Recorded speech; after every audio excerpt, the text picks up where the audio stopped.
आज मैं सुबह थोड़ा लेट उठा, लगभग 7 बजे के करीब।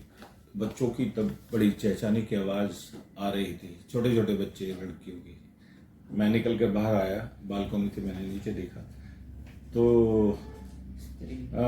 उनको, बच्चों को सब अपने अपने घर ले जा रहे थे। आज कंजक थी, अष्टमी है, और अष्टमी की शुभकामनाएं आप सबको, मैं भूल गया। तो सबको जल्दी थी, सब अपने अपने घर की तरफ खींच रहे थे। बच्चों ने भी अपना एक ग्रुप बना रखा था, वो उनके साथ जाना, उस ग्रुप में जाना, उस ग्रुप में जाना। बुलाने वालों बच्चों, लड़कियों में कुछ ऐसी लड़कियां भी मैंने देखी जो 2 साल पहले खुद ही कंजक में हम उन्हें बिठाते थे। और हमारी कॉलोनी के बाहर जो रोड है, सड़क है, उसमें मैंने देखा कि वहाँ झुग्गी झोपड़ियों की कुछ बच्चियां थी जो इस चक्कर में वो भी अपने गले में थैला बैग लेके घूम रही थी कि उनको कोई कंजक में बुलाए बिठाए, यद्यपि उनकी डिमांड कम थी। स्त्री, मेरे हिसाब से तो देखिए, स्त्री अपने में ही परिपूर्ण है। और हम जब दुर्गा मंत्र पढ़ते हैं, या देवी सर्वभूतेषु मातृरूपेण संस्था, या देवी सर्वभूतेषु लक्ष्मी रूपेण संस्था, कोई बुद्धि रूपेण संस्था, लेकिन मैंने कभी नहीं सुना कि या देवी सर्वभूतेषु पत्नी रूपेण संस्था। अब इसमें आपको आश्चर्य होगा, आप ये कहेंगे क्या बोल रहे हैं, आप सनातन से हट के बात कर रहे हैं। नहीं नहीं, आप एक बात देखिए कि अम्बे जी की आरती में, दुर्गा आरती में, जय अम्बे गौरी, जय श्यामा गौरी, तुमको निस्दिन ध्यावत हरि ब्रह्मा से की। ध्याने का मतलब होता है दंडवत प्रणाम करना। जब गौरी को, अम्बे माता को, तीनों रूप ब्रह्मा विष्णु महेश शिव जी के रूप में खुद ही वो दंडवत प्रणाम कर रहे हैं, और माता ने जब शुम्भ निशुम्भ को मारा तो तब शिव जी को ही आगे लेटना पड़ा, और माता ने शिव के पैर पर पैर अपना पैर रखा, तब वो शांत हुई।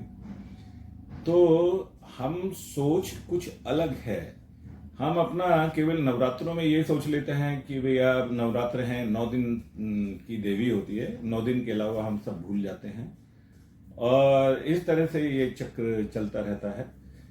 अब नव दुर्गों के अगर भारत में हम देखें तो मेरे हिसाब से दुनिया में सबसे पुराना अगर कोई डॉक्यूमेंट है तो ऋग्वेद है। ऋग्वेद भारत की ही भूमि पर अवतरित हुआ, और ऋग्वेद में बहुत सारे मंत्र हैं जो स्त्री महिमा के बारे में लिखे गए हैं। जया इदम मस्तम, महिला ही घर होती है, और अया यज्ञो व ऐशा अहम अलौकिक सपत्निक। अगर कोई भी यज्ञ जो है पत्नी के बगैर पूरा नहीं होता। स्त्रिय सकला समस्ता जगुत्सु, ये शायद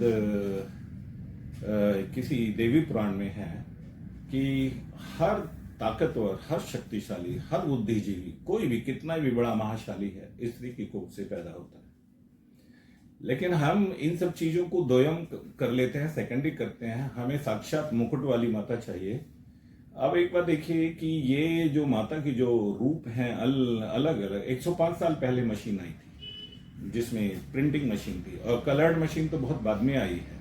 तब उसने जैसी परिकल्पना की, उस परिकल्पना के आधार पर उनको माताओं को बना दिया है। यद्यपि पुराणों में, उपनिषदों में और ग्रंथों में माता के रूप का वर्णन पहले से ही लिखा है, मैं इसको ये नहीं कह रहा हूं, लेकिन उसको एक सौंदर्य रूप देना और उस तरीके से मतलब